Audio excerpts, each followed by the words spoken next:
Figure को कर लेंगे ना फिर आपके बहुत से एमसीक्यू सॉल्व हो जाते हैं। बस इसमें यह है कि हमें ना इसमें थोड़ा सा क्रैम करना पड़ेगा, ठीक है। तो मैंने आपको बताया था कि actually we have the values जो सेट होता है 99% जो यहाँ पे आता है 90%, ठीक है। 90% ये वाला सारा एरिया है, ठीक है। पूरे 100% में से ये वाला 95 यहाँ तक होगा, ठीक है। अगर हम यहाँ तक करें 95% और ये जो एंड तक है ना दिस इज़ एक्चुअली 99। तो अब एमसीक्यू में आया हुआ है कि 99% के अंदर, ठीक है, आपकी जो पी वैल्यू होगी वो कितनी सिग्निफिकेंट होगी, ठीक है। तो ये इन्होंने वैल्यूज़ आपको नीचे लिख के दी हुई हैं, जी स्कोर्स भी लिखे हुए हैं, पी वैल्यूज़ भी लिखी हुई हैं। इनमें से अगर वो किसी के बारे में भी पूछते हैं कि इतने लेवल पे जी स्कोर क्या होगा, इतने लेवल पे पी वैल्यू क्या होगी, तो अगर आप ये वैल्यूज़ याद कर लेते हैं ना तो आपके लिए बहुत से एमसीक्यू सॉल्व करना इजी हो जाएगा इंशाल्लाह, ठीक है। अब ये देखें 90% पे अगर हम देखें तो इस पे अगर हम देखें तो क्या आ रहा है 1.65 0.10, मतलब कि 90% के ऊपर 90% के इधर, ठीक है, इधर इस साइड पे we have to check the Z score and the P value. तो 90% पे कितना आ रहा है जी वैल्यू, जी स्कोर कितना आ रहा है 1.65 और पी वैल्यू कितनी आ रही है 0.1, ठीक है। तो अगर आपसे पूछते हैं कि 90% कॉन्फिडेंस लिमिट है, ठीक है, और उसमें जो है आपकी जी स्कोर क्या होगा, ठीक है, तो आप कहोगे 1.65, ठीक है। अगर वो आपसे पूछते हैं कि 90% पे पी वैल्यू कितनी से स्टैटिस्टिकली सिग्निफिकेंट होगी, मतलब कि सिग्निफिकेंट कितनी होगी, तो आपने बताना है कि 0.10, ठीक है, या 0.1, ठीक हो गया। तो 1.65, ठीक है, और 0.10, ठीक है। ये हो गया आपका 90% के लिए। फिर उन्होंने कहा हुआ है 95% के लिए। 95% के लिए आपने क्या किया 1.96, ठीक है। 1.96 आपका है क्या जी स्कोर, ठीक है। वो 1.65 था, इधर आपने 1.96 कर दिया और यहाँ पे आपकी जो पी वैल्यू होगी वो 0.05 होगी, मतलब कि पहले 10 थी अब 5 होगी, ठीक हो गया। और लास्ट जो आपसे पूछा हुआ है 99% पे जी स्कोर कितना होगा, दैट इज़ एक्चुअली 2.58, 2.58, ठीक है। तो एज सच 65, 96 एंड 58, 2.58, ठीक है। 1.65, 1.96 एंड 2.58, ठीक है। और जो आपकी पी वैल्यू है वो 0.01 हो जाएगी फिर, ठीक है। तो पहले 0.10 थी, फिर 0.05 हुई, फिर 0.01 हुई और फिर आपकी जो है दूसरी साइड पे जी स्कोर की बात करें तो 1.65 थी, 96 हुई और फिर 2.58 होगी, ठीक है। तो इस तरह के बहुत से एमसीक्यूज़ बनते हैं, इसी में से एक साइड का ही आपने याद करना है, डिफरेंट नहीं है, एक साइड का आप याद कर लें, ठीक है। इधर क्योंकि पॉजिटिव एंड होता है नेगेटिव, तो इस वजह से उन्होंने नेगेटिव कर दिया हुआ है, अदरवाइज सेम वैल्यूज़ हैं, ठीक है। 90% पे, 95% पे और 99% पे। तो आपको जो एमसीक्यू आया 99% लेवल ऑफ कॉन्फिडेंस के लिए सिग्निफिकेंट रिजल्ट कितना होगा, पी वैल्यू कौन सी होगी, हमने अभी देखी कि पी वैल्यू उसमें 0.01, ठीक है, मतलब 0.01 से लेस उस साइड पे जा रहा है, मतलब कि ऑन द ईदर साइड जाएगा ना, तो लेस देन 0.01 आपकी सिग्निफिकेंट पी वैल्यू होगी 99% लेवल ऑफ कॉन्फिडेंस में, ठीक है। फिर आता है width of confidence interval is determined by sample size, ठीक है।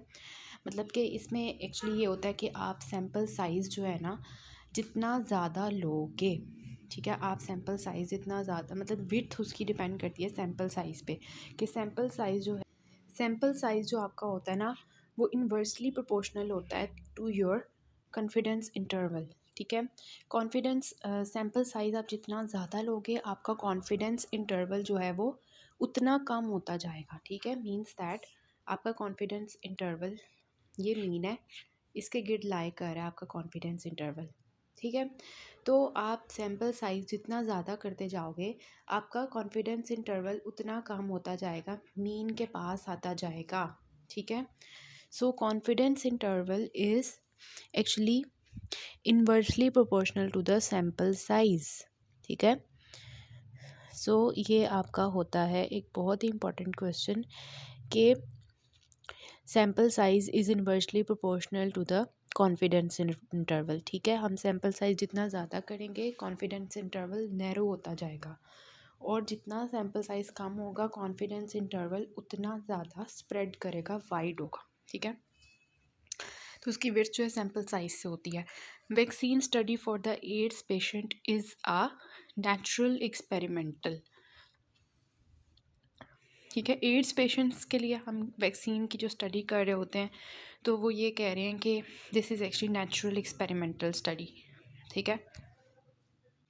नेचुरल एक्सपेरिमेंटल स्टडी के नाम से आपको पता चल रहा है कि इसमें डिजीज़ पेशेंट हैं हमारे पास, उनको हमने वैक्सीन जो है वो लगानी ही लगानी है, ठीक है। तो वो एक नेचुरल कोर्स उनका चल रहा है, हमने बस उनको एक्सपेरिमेंटली ऑब्जर्व करना है, ठीक है। We have to just observe the natural course, ठीक है। तो एड्स पेशेंट्स के लिए जो वैक्सीन लगाने की स्टडी होती है that is actually natural experimental study, ठीक है। फिर आता है increase in the sexual assault in the community is a type of, ठीक है।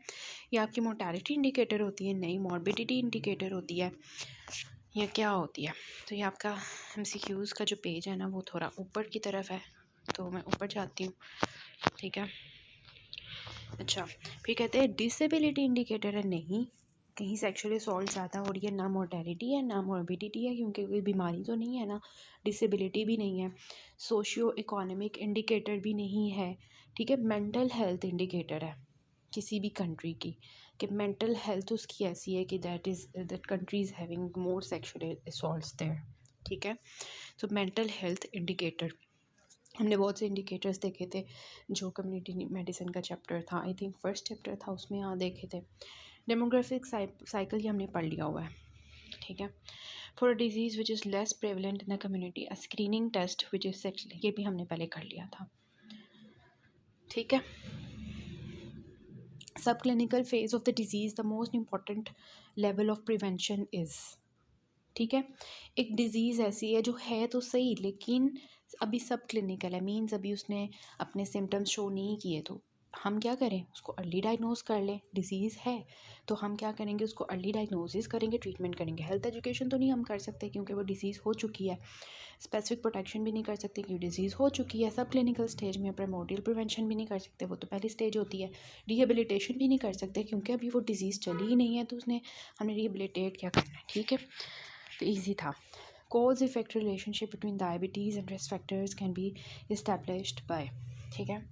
Diabetes and risk factors, diabetes क्या है, diabetes is what, diabetes is a chronic disease ना, तो उसके लिए अभी हम क्रॉस सेक्शनल स्टडीज़ करेंगे, सिंपल सा था, ठीक है।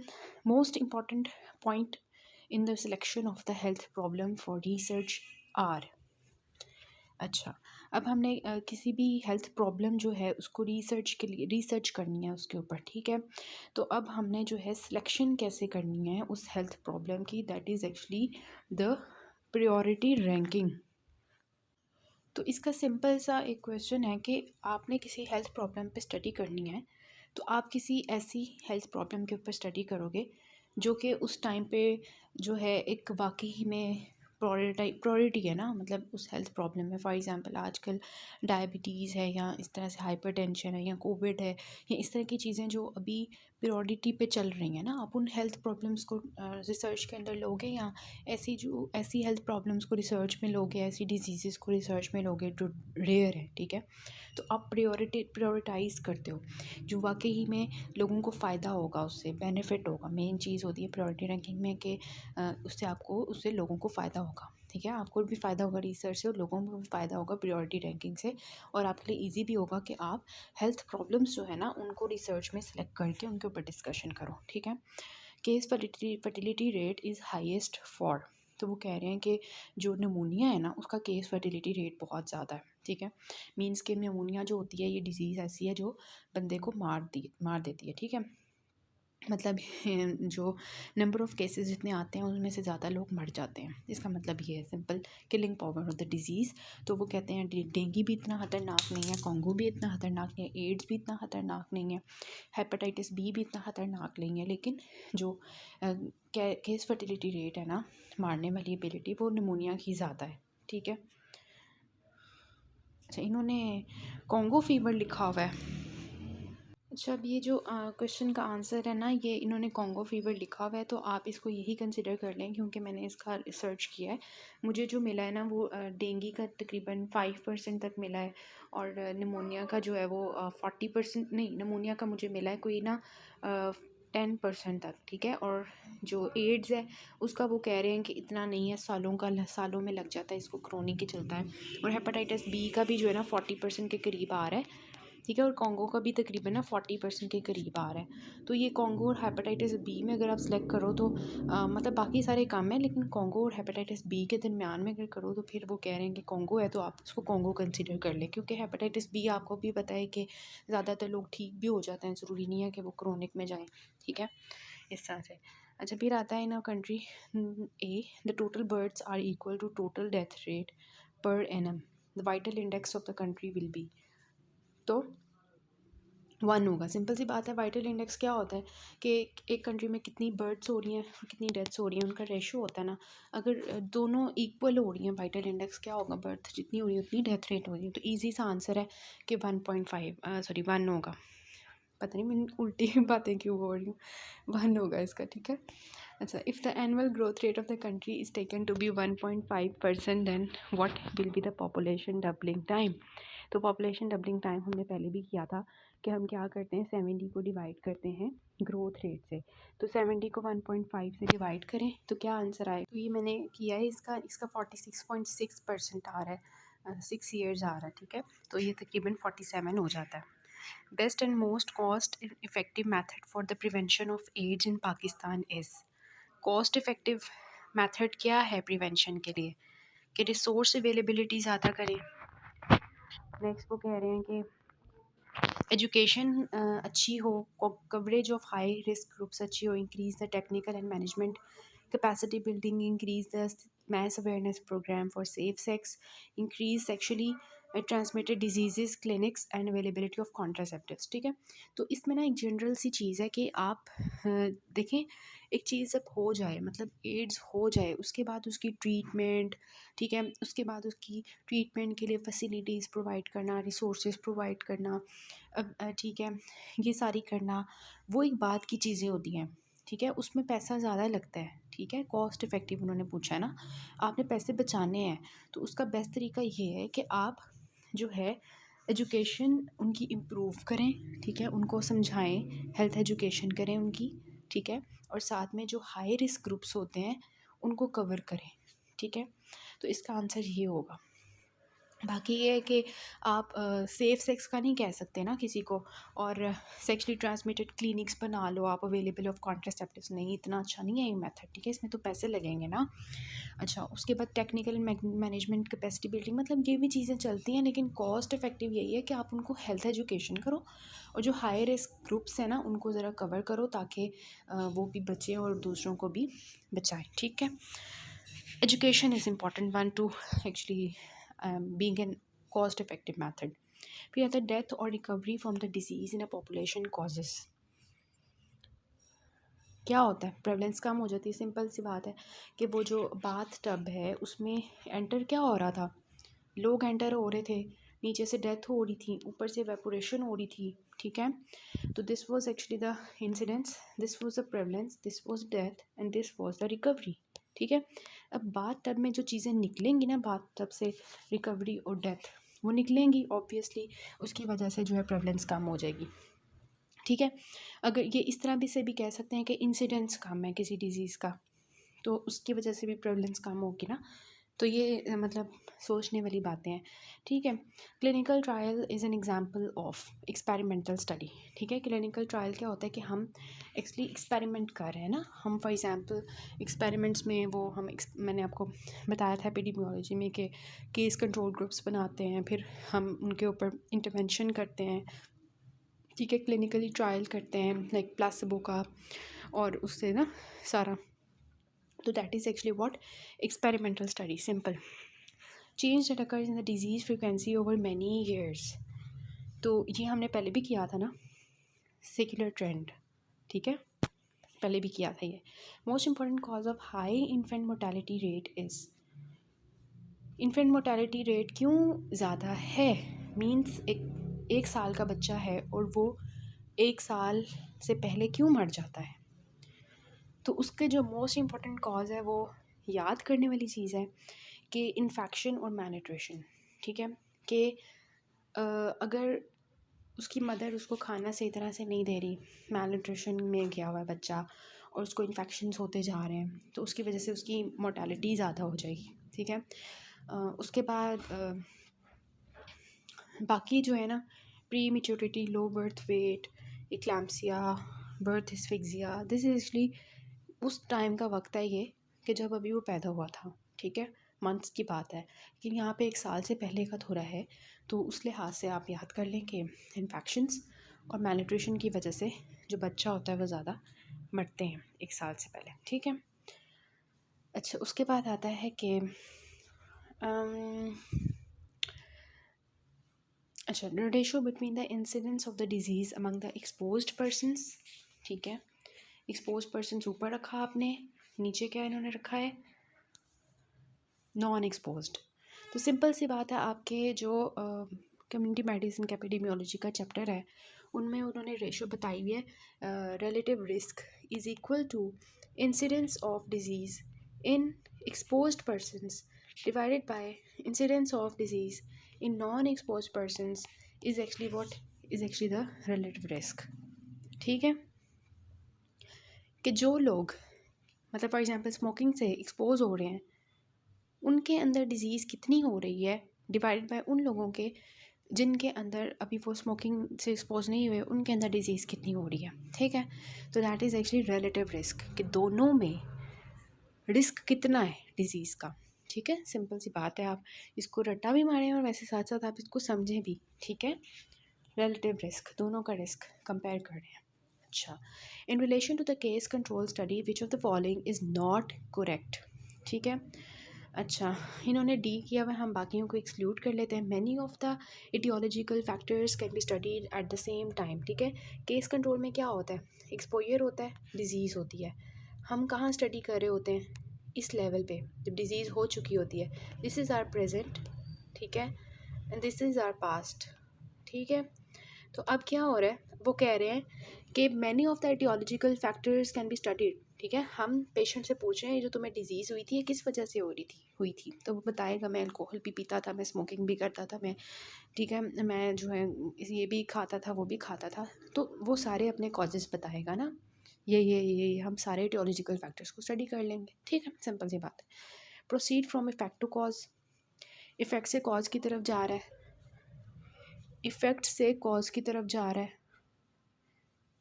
मतलब कि हाँ बिल्कुल ठीक है, पता नहीं वो समझने में ना थोड़ा टाइम लगता है.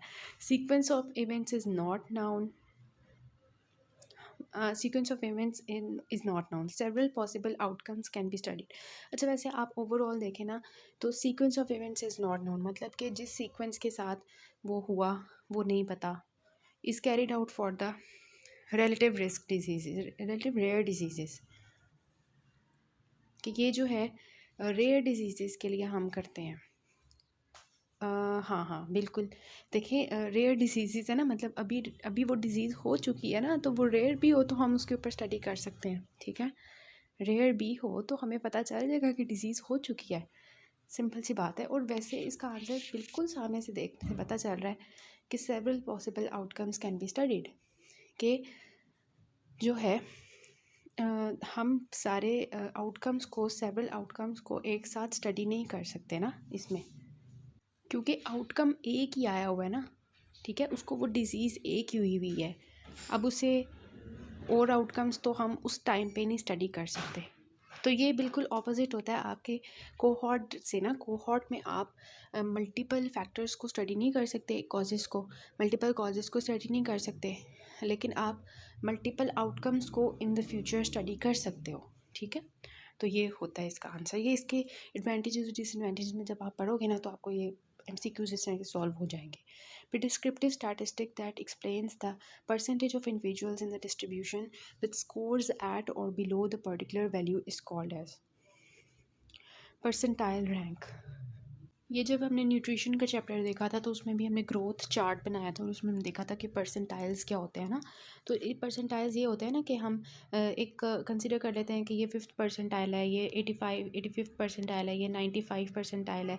फिर हम कहते हैं अगर इससे कम होगा तो अंडर वेट होगा, इस परसेंटाइल से इतने होगा तो ये हेल्दी वेट होगा, अगर इतने परसेंटाइल के दरमियान में होगा तो ये ओवर वेट होगा, फिर उससे ज़्यादा हो जाएगा तो वो जो है ना आपका ओबेसिटी की तरफ चला जाएगा। इसी तरह हम ग्रोथ चार्ट्स बनाते हैं बच्चों के लिए, फिर हम उनको कंपेयर करते हैं उनकी परसेंटाइल्स किस लेवल पे वो फॉल कर रहे हैं, ठीक है। तो ये यही होता है ना कि हम डिस्क्राइब करते हैं कि percentage of individuals which score at or below particular value, इस वैल्यू से ऊपर नीचे होंगे, तो this is actually percentile rank, ठीक है। परसेंटाइल रैंक मैंने आपको पिक्चर से बता दिया कि आपको याद रहे। The equity in the healthcare is closely related to which principle of ethics, ठीक है। So it is actually justice. Equity आपको पता है कि हम क्या कर रहे होते हैं कि उसमें according to the need provide कर रहे होते हैं, तो दिस इज़ एक्चुअली जस्टिस, इंसाफ कर रहे हैं हम, ठीक है। सो ये एक प्रिंसिपल है एथिक्स का और आपने बिहेवियर साइंस में भी इसको पढ़ा होगा और ये कम्युनिटी मेडिसिन में भी आ गया। Iceberg, the tip of iceberg, ये तो आप सबको पता चल रहा होगा कि टिप ऑफ आइसबर्ग जो हमें नज़र आ रही होती है वो क्या होती है। सो ये MCQs नीचे होंगे इसके यहाँ पर, ठीक है। तो टिप क्या होते हैं, क्लिनिकल केसेस जो हमें नज़र आ रहे होते हैं। सिंपल सा क्वेश्चन था, इस तरह के आसान आसान आए हमें भी, आमीन। When a new treatment is developed that delays deaths but does not produce recovery from the chronic disease, और ये हमने पढ़ लिया था, ठीक है, हमने पढ़ा हुआ है पहले। Public health physician wants to study the load of hypertension in KPK to establish special screening and treatment services. Which design is more useful for this? Hypertension को स्टडी कर रहा है तो क्रॉस सेक्शनल, ये भी पहले पढ़ लिया था। Epidemiological study the incidence of disease in females is more than that of the mails but prevalence is equal, हमने पहले पढ़ लिया था कि ये भी हमने पढ़ लिया था। मतलब कि बहुत से क्वेश्चन रिपीट हुए हैं। वेरिएशन और dispersion of the distribution of sample means it is measured by standard error। अच्छा, वेरिएशन और dispersion of the distribution of sample means sample means, ठीक है, इस मेजर्ड बाय, मतलब कि आपने वेरिएशन या डिस्पर्शन ऑफ डिस्ट्रीब्यूशन फाइंड करनी है तो आप जो है वो कैसे मेजर करोगे, ठीक है। तो उसके लिए आपके पास स्टैंडर्ड एरर होता है। स्टैंडर्ड एरर आपके पेज नंबर 163 पे है। उसमें वो बता रहे हैं कि स्टैंडर्ड एरर क्या होता है कि आप सबसे पहले एक सैंपल लेते हो, एक मीन उसका लेते हो, ठीक है। सैंपल का आप मीन निकाल लेते हो, ठीक है। Take similar sample again and again, और बार बार आपने मीन कैलकुलेट करना है। फिर हम फाइंड करते हैं कि every sample has different mean, ठीक है। मतलब कि पहले हमने सैंपल लिया, फॉर एग्जांपल 10 लोगों का लिया और उनका ब्लड प्रेशर ना एवरेज आया 110, उनका हमने मीन लिया ना तो 110 आ गया। फिर हमने दूसरी दफ़ा उसी सैंपल का फिर से ब्लड प्रेशर लिया, फिर हमने जब मीन कैलकुलेट एवरेज कैलकुलेट किया तो वो ना 120 आ गया। फिर अगली दफ़ा किया 130 आ गया। मतलब कि डिफरेंट आपके पास हर दफ़ा मीन्स आ रहे हैं ना उस सैंपल के। तो ये आपका जो हर दफ़ा आ रहा है, this actually standard SD of the means is the measure of standard error, ठीक है। और स्टैंडर्ड एरर का जो फॉर्मूला दिया हुआ है वो एक्चुअली आपका है standard error is equals to standard deviation over n, ठीक है, n का square root. Standard error is dependent on the size of sample. Standard error is inversely related to square root of the sample size, ठीक है। तो standard error means simple सी बात है, जैसे हमने देखा था ना कि कॉन्फिडेंस इंटरवल्स, हम जितने जितने सैम्पल्स साइज़ ज़्यादा करते जाएंगे हमारा कॉन्फिडेंस इंटरवल कम होता जाएगा, ठीक है। मतलब हमारी वैल्यूज़ अच्छी आएंगी, ठीक है। और जो इसी तरह ये है कि स्टैंडर्ड एरर जो है वो सैम्पल साइज़ हम ज़्यादा करेंगे तो स्टैंडर्ड एरर कम आएगा, ठीक है। सो सिंपल सी बात है। तो कह रहे हैं कि that more closely will the sample means represent the two population mean, ठीक है। और उन्होंने यही कहा है कि 68% पे आपका जो है 1 स्टैंडर्ड एरर होता है, 95% ऑफ द सैम्पल वैल्यू में आपका 1.96 होता है, और जो उस साइड पे रह जाता है ना, और जो 99% होता है उस पर आपका तकरीबन 3 रहता है, 3 स्टैंडर्ड एरर होता है। तो इन्होंने क्या पूछा है, वेरिएशन और dispersion of the distribution of sample means it is measured by. अब ये वाली वीडियो है और इससे आपको ना ये दोनों का डिफरेंस क्लियर हो जाएगा इंशाल्लाह, स्टैंडर्ड डेविएशन और स्टैंडर्ड एरर का, और फिर आपका वो एमसीक्यू भी इजीली सॉल्व हो जाएगा। ठीक है, ये देख लें। And welcome to another Stat Quickie. This time, we're going to talk about the standard deviation versus the standard error. These terms are often confused, so let's clear them up once and for all. I think the easiest way to understand the differences between the standard deviation and the standard error is to look at an example. For the sake of this example, imagine we weighed 5 mice. This is the average, or mean, of the values we measured. This is the standard deviation on both sides of the mean. It quantifies how much the data are spread out. Now imagine we did the exact same experiment, weighed 5 mice 5 separate times, using different mice each time. This would result in 5 means, or averages, one for each set of measurements. We would also have 5 separate standard deviations around the means, one for each set of measurements. They quantify how much the measurements are spread around their means. Here's what it would look like if we plotted all 5 means on the same number line. This is the mean of the means, and this is the standard deviation on both sides of the mean of the means. It's a little bit of a tongue twister there. The standard deviation of the means is called the standard error, and that's all there is to it. It's just that simple. Now let's summarize the differences between. अब आपको समझ आई होगी कि actually हमारा mean होता है ना, एक सिंपल, जो हम एक सैम्पल का मीन लेते हैं, एक सैम्पल का मीन लेते हैं तो उसकी स्टैंडर्ड डेविएशन होती है ऑन ईच साइड। ठीक है, स्टैंडर्ड डेविएशन उसकी दोनों साइड्स पे होती है। तो वो एक्चुअली हमारी स्टैंडर्ड डेविएशन थी जो मीन के इर्द गिर्द थी, लेकिन हमने अब बहुत ज़्यादा मीन्स ले लिए। अब बहुत ज़्यादा मीन्स ले लिए तो वो आपके इधर इधर इधर इधर इधर आ रहे थे। अब उन सब मीन्स के आप ना एक मीन ले लिया। ठीक है, उन सब मीन्स का आपने जो है एक मीन ले लिया, तो मीन ऑफ मीन्स। ठीक है, पहले क्या था, मीन का जो है वो स्टैंडर्ड डेविएशन था, लेकिन अब आपका मीन ऑफ मीन्स है, मतलब जो मीन्स हैं सारे उनका आपने मीन लिया है, तो उसकी जो डेविएशन होगी that is actually standard error. ठीक है, तो वेरिएशन और dispersion of the distribution of the sample means. ठीक है, यहाँ पे मीन्स की आपने वेरिएशन या डिस्पर्शन लिया है, तो that is actually the standard error. ठीक है, diagnostic power of test is reflected by predictive value. ठीक है, ये पहले भी हमने एमसीक्यू डिस्कस किया था। Which rate below suits the statement children between the ages of have an average of 8 colds per year. तो ये क्या थी, हमने पहले भी देखा था कि जो हमारी कोल्ड है दिस इज़ एक्चुअली था बीमारी। ठीक है, तो बीमारी क्या होती है, मॉर्बिडिटी। ठीक है, तो मोर्टेलिटी नहीं होगा कुछ भी, इसमें मॉर्बिडिटी रेट होगा। Sensitivity index of the recent measles transmission in the community is infant parasite rate.